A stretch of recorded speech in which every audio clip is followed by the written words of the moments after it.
મિત્રો, ગિરનાર પર્વત પરની ઉદ્યાન પીઠ એટલે કે અંબાજીનું મંદિર તરીકે આપણે જેને ઓળખીએ છીએ, ત્યાંના ભંડારની અંદર કથિત રીતે 3 મહિના પહેલા ચિકન અને દારૂની પાર્ટી થઈ હોવાનો વિડીયો વાયરલ થયો છે.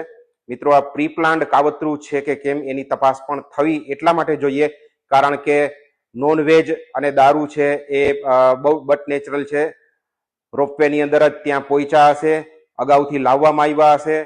જે કાવતરું કરનારાઓને ખબર હશે. એટલું જ નહીં, જે છોકરો વિડીયોની અંદર જે છે દેખાય છે, તમે ઝૂમ કરીને એની પ્લેટમાં જુઓ તો નોનવેજના અવશેષો પણ દેખાય છે અને રીતસરનો એને ઉશ્કેરવામાં આવે છે. નસ એનો ખા. જે માણસ વિડીયો ઉતારે છે એને ખાધું છે અને દારૂ પીધો છે કે નહીં એની પણ તપાસ થવી જોઈએ.